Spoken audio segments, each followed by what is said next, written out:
começando mais um Comentando no QG. Aqui quem fala é seu host de sempre, Paulo Raposo. E hoje eu vou falar sobre um quadrinho que, cara, ler a primeira vez me baqueou, mas ler a segunda, puta merda, irmão, foi foda. Né? Brincadeiras à parte, hoje nós vamos falar aí, já tá, também vocês já estão sabendo, mas hoje nós vamos falar sobre O Corvo, mais precisamente sobre a adaptação em quadrinho. Eu vou deixar para falar dos filmes em outro momento, até porque eu tenho que rever o clássico, mas daqui eu vou traçar alguns pontos, rever o de 2024, se não me falha a memória, e além disso, rever as continuações, porque eu vi o 2 e o 3 e eu tenho que rever. Enfim, mas vamos falar do quadrinho, né, galera? Da base desse grande clássico sobre amor. Porque ele é um quadrinho sobre amor, apesar de tudo. Mas dando alguns pontos para quem não conhece a obra e apresentando ela devidamente. Escrito e ilustrado por James O'Barr, O Corvo ele foi criado em 1981, publicado numa versão independente. Na edição nacional tem um texto dele, ele explica um pouco melhor que a editora publicou inclusive em um tamanho maior do que o padrão e tudo mais. Mas esse quadrinho ele tem uma história triste por trás, tá? Tudo acontece, tá? Tô falando pra vocês com base no que está inclusive no prefácio da edição, tá? A ideia do Corvo surge quando o O'Barr liga pra namoradinha dele, fala pra ela que ele não, que a carteira dele tá pra ser casada, ele conta uma história, né, que ele chama ela pra ir na casa dele, e ela vai, só que nisso que ela vai, ela é atropelada por um motorista bêbado e vem a óbito. Então quando ela vai a óbito, ele fica muito mal, ele se culpa, ele acha que a culpa de tudo que rolou, do fato dela ter falecido, foi tipo dele, então tipo, se eu tivesse feito diferente, se eu tivesse pedido pra ela... E essa culpa não permite que ele se perdoe. Então, por ele não se perdoar, ele começa a traduzir isso através de um quadrinho, né? Que é o quadrinho do Corvo, que começa a ser publicado em 1981 e em 1994 gera aí uma adaptação em filme que gera uma outra tragédia, a qual o O'Barr também passa a se culpar. Até que tempos depois, né, depois dessa tragédia, que é o falecimento do Brandon Lee durante as gravações, tempos, né, depois aí desse período, ele comenta que ele conversou com a noiva do Brandon Lee na época do falecimento, né, tempos depois do falecimento, e ela fala que, tipo assim, a culpa não é dele. Que ele não tem que ficar se culpando, que ele tem que se perdoar por aquilo, porque, tipo assim, ele fez algo muito legal, que foi o quadrinho, algo que realmente externou aqueles demônios que ele sentia de culpa pra fora, e ele não tinha que ficar carregando aquela culpa, porque realmente ele merecia se perdoar. E ele coloca isso no prefácio, ele comenta um pouco. Então assim, você sabe que você vai ler um quadrinho que tem uma história triste, que eu já vou contar melhor pra vocês. E essa história triste, ela vem por conta de outro evento triste na vida dele, que foi muitos anos antes. E aí gera um quadrinho triste que depois, na primeira adaptação cinematográfica, gera um outro incidente triste. Então, tipo assim, ele é um quadrinho permeado realmente pela tristeza, né? Ele tem toda uma estética gótica, né? Especialmente no filme de 94. E, cara, é genial, assim. É real. Eu acho muito bonito a forma como ele decide fazer. Antes de eu ir pra sinopse, só pedindo, né, já no começo desse episódio, pra gente já tentar manter um novo hábito. Se você tá chegando aqui pela primeira vez, seja muito bem-vindo. Já vamos seguir com o episódio. Só vou te pedir, faz uma pausa rapidão. Já se inscreve aqui no podcast, no seu agregador favorito que você tiver. Se for Apple Podcast, Amazon Music, Deezer, Spotify, Google Podcast, agora YouTube Music. Todos eles já se inscrevem. Se for Spotify e o YouTube Music, que são os dois que eu já sei que tem, ativa sino.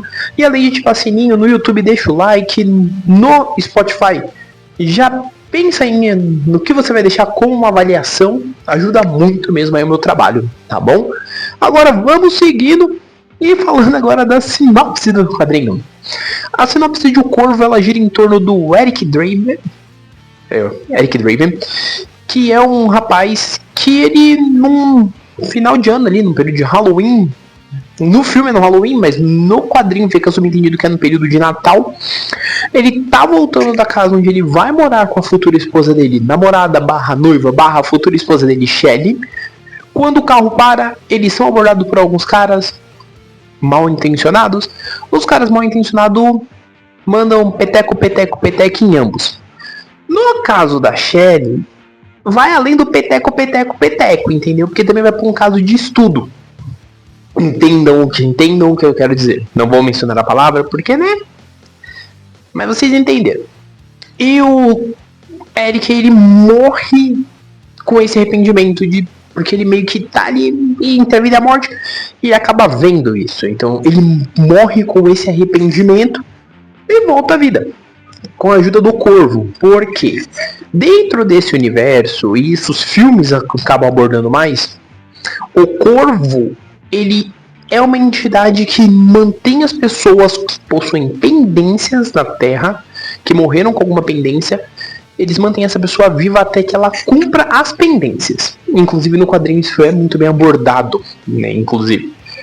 Mas, devido a isso, o Eric ele não vai de base, volta, e quando ele volta, ele vai para um objetivo dele que é a vingança, né? A vingança em prol dessa questão.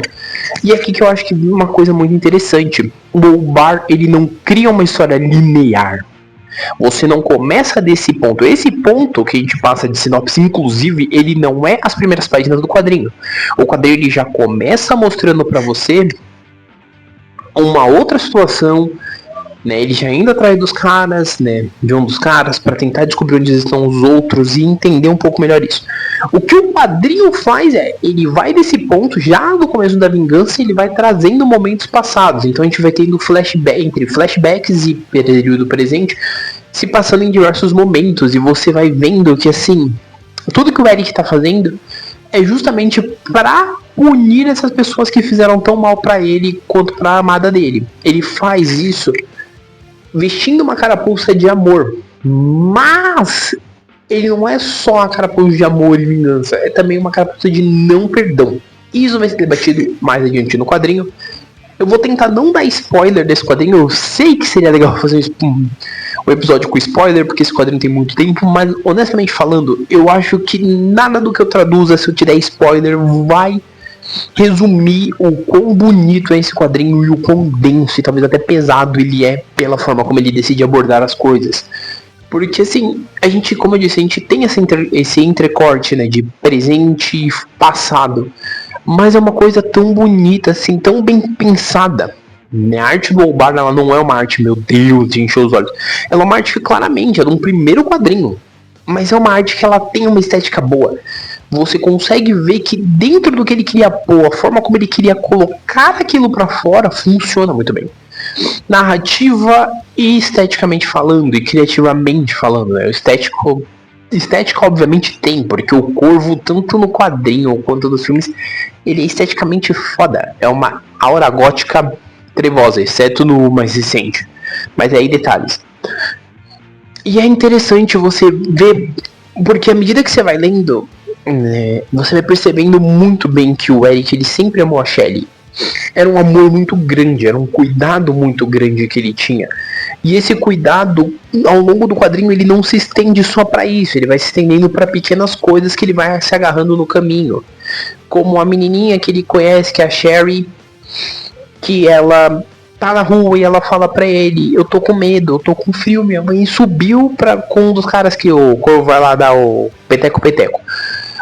Aí, quando ele sobe, a mulher tá lá, ele simplesmente fala: sua filha tá lá embaixo te esperando, você vai descer e vai embora com ela.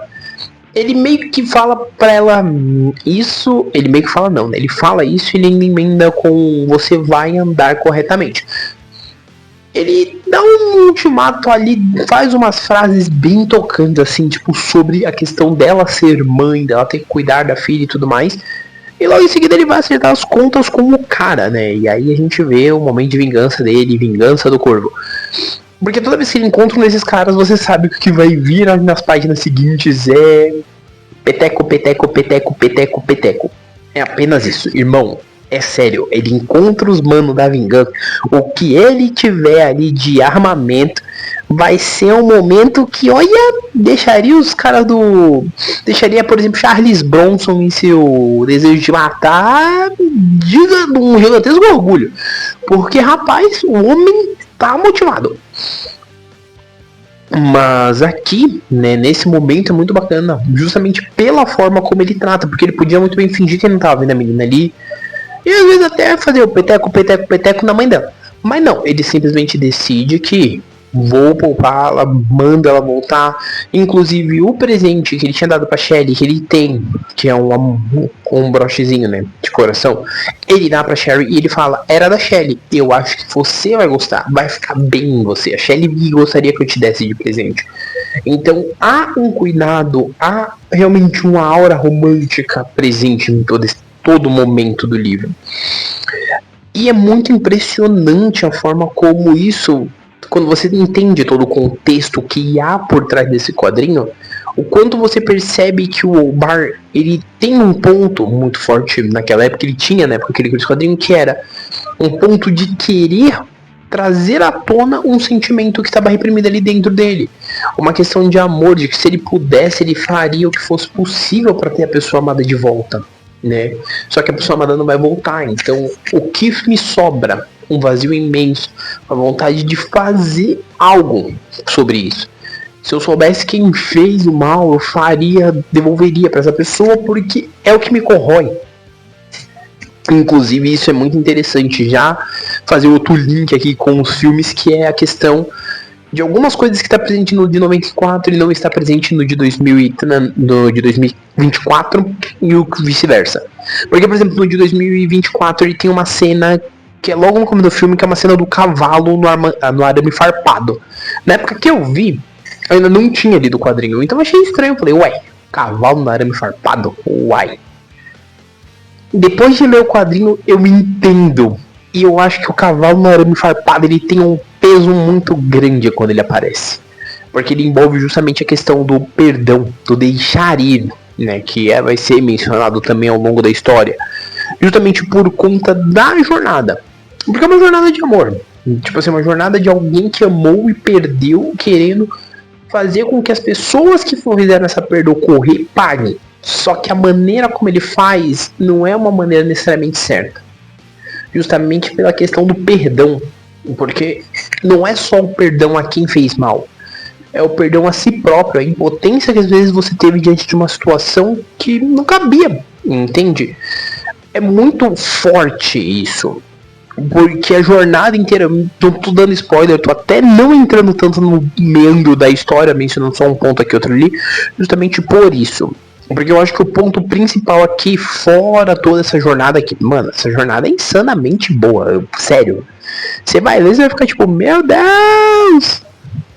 Quando você vê ele falando, achei o fulano, achei o mano Tip Boy, não sei quem, o nome dos caras, tudo nome de gangster. Quando você vê ele achando esses manos, você vai falar, vixe, agora vai vir umas 10 páginas de peteco, sangue voando.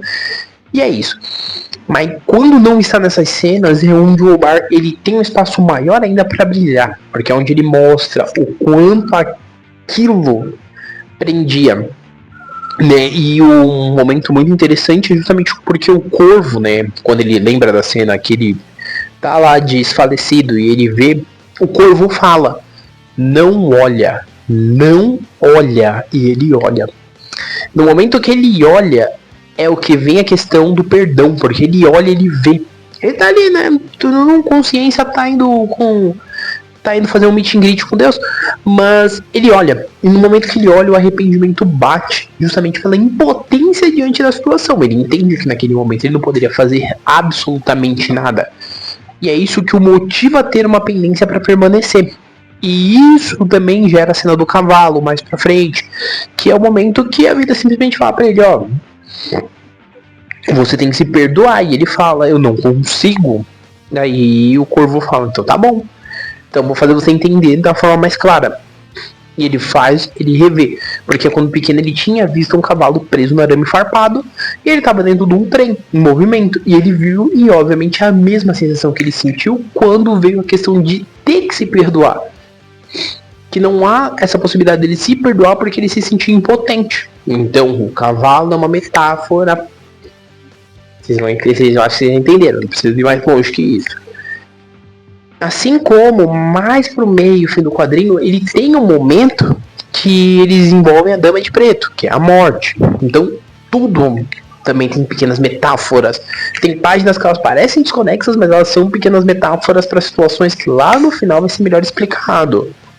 Entende? Então, é um quadrinho que é muito bom. Você precisa ler ele pelo menos uma vez na vida se você curte bons quadrinhos. É um quadrinho que ele é um quadrinho que talvez seja de herói. Você quer colocar que é herói? Tem um momento de herói, só que ele é um quadrinho sobre amor. Sobre o arrependimento que traz, assim, às vezes você não conseguir fazer algo pela pessoa que você ama. Que é você ver a pessoa amada sofrendo algo e você não ter conseguido realizar isso, te gerar uma pendência em vida. Cara, é ó, o super assumo. Mas você está puxando o saco. Cara, eu li 2 vezes. Eu tô gravando esse episódio fazendo pouquíssimos dias que eu reli a segunda vez. E se bobear ainda devo ler a terceira logo mais. Porque, mano, é um quadrinho que, na moral, se depender de mim, anualmente eu tô lendo. Porque ele, ou anualmente, ou talvez a cada 2 anos, mas, mano, é um quadrinho que vale muito a pena. Se você não conhece o quadrinho, só conhece os filmes, vá ler o quadrinho. Se você não conhece nem quadrinho, nem filme, irmão, vai agora, terminando esse episódio, já vai atrás do quadrinho e vai atrás do filme, de 94 de preferência. Das continuações não precisa ir. Piorou do filme do Bill Skarsgård. E eu vou falar deles posteriormente. Vou falar sim dos filmes. Tá, tanto que aqui eu tô falando do Corvo aqui, ó. Pá, quadrinho. Hora vem eu faço um link. Justamente porque eu vou falar melhor de cada um dos filmes. Aí quando chegar nos filmes eu dou até spoiler. Especialmente do de 94, que já tem aí mais de 20 anos, né? São 22 anos de produção. Tá valendo spoiler. Quadrinho também tá valendo? Tá, mas é que no quadrinho eu quero que você vá ler, cara. Porque é só vocês lendo pra vocês entenderem. Eu acho que eu poderia fazer um podcast aqui de 2 horas falando pra vocês página por página. Pegar o quadrinho e vir passando enquanto eu tô falando. Mas a sensação de ler e entender o que eu tô falando é só realmente ali, ó. Vup na leitura.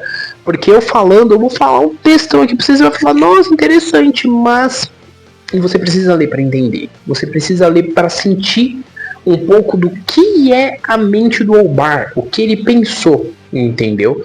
Porque, cara, é uma história muito bonita e eu acredito que não vale a foi até inclusive o único quadrinho dele. Eu posso procurar depois e até confirmar isso no próximo podcast sobre o tema. Mas assim, cara, é um quadrinho que marcou. E ele marcou, não é de graça. E eu sou muito honesto em falar isso pra vocês. Então assim, leiam o Corvo, não deixem, né, de conferir. É um quadrinho muito bom. E, gente, eu acho que é isso. Eu tinha até que fazer um episódio menor, mas eu até me estendi bastante nessa divagação. Mas só reforçando pra vocês, gente, leiam. Eu vou falar dos filmes, tá? Pra galera que tá ouvindo esse podcast, viu? Falando aqui do quadrinho, pá. Bem resumidamente, falou, mas eu queria ouvir o filme. Vou falar dos filmes separadamente. Mas eu posso te falar que sim, o quadrinho ele é um item essencial, tipo, não diria obrigatório. Mas é um quadrinho que pra quem tá procurando um negócio diferente, quem quer ler uma história assim que é bonita, mas ao mesmo tempo ela vai te deixar meio assim, caraca, mano, o que eu acabei de ler? Eu realmente recomendo. Cara, é bonito, tipo, pra quem quer uma estética mais gótica e tal, é bem interessante e vale, cara, vale o tempo que você vai gastar lendo, sendo bem sincero com vocês, tá? E assim, vou aproveitar o ensejo deste momento para pedir para você, querido leitor, você, querido ouvinte, que ouviu até aqui, comenta aqui embaixo o que você achou do Corvo, para você que já leu, se você gostou, se você não gostou, o que você achou da história no geral. Se quiser até mesmo dar um spoiler, só coloca a tagzinha que é spoiler e a gente debate. Porque eu quero realmente ver mais opiniões de pessoas que tiveram contato com a obra. Só reforçando, né, que eu não falei lá no começo, mas eu acho que cabe nesse término falar pra vocês. No Brasil, a obra foi publicada pela Darkside, ela tá disponível ainda aí nos locais, loja da Darkside, Amazon e afins. Vale a pena vocês procurarem, gente. Se vocês acharem num preço legal, peguem, porque vale bastante a pena. O tio aqui, inclusive, quer pegar esse quadrinho, porque, mano, é a primeira vez, assim, eu li, a segunda eu li, mas ainda não tenho a edição física, entendeu? Essa segunda, inclusive, foi edição física, mas foi uma edição de biblioteca. Então, assim, quero muito fazer aí uma leitura com calma. Tem ele na minha estante, cara, porque é um material que vale. E assim, não é fazendo, nossa, mas todo quadrinho é maravilhoso. Não, cara, realmente, esse aqui ele é bonito pra caramba e... É só vocês lendo pra vocês entenderem.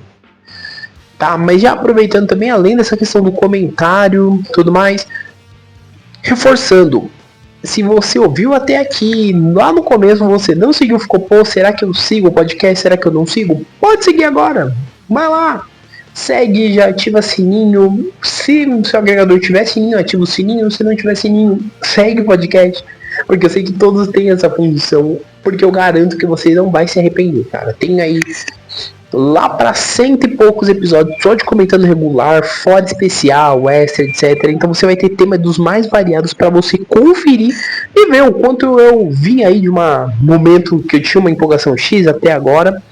Sempre lembrando, o podcast ele é um podcast, o comentando ele é um podcast semanal, sai 3 episódios por semana. Com essas durações médias aí, às vezes sai com uns episódios de 15, 20 minutos, às vezes são uns episódios de 30, 40 minutos. Cara, é um tempo razoável para você fazer dependendo de uma viagem. Ah, Paulo, eu quero acumular os episódios da semana. Cara, garanto para você que o mínimo é uma viagenzinha aí, você vai conseguir fazer tranquilamente ouvindo os episódios. Se você já segue o podcast, muitíssimo obrigado. Avalie, indica para um coleguinha. Se você ainda não seguia, siga e aproveite. Garanto que você vai curtir bastante, tá? Quarta-feira nos vemos, muito provavelmente com uma pauta bem interessante. Eu já admito pra vocês que vai ser bem interessante e até um pouco diferente pra mim. Mas por hora é isso, um abraço e nós fomos!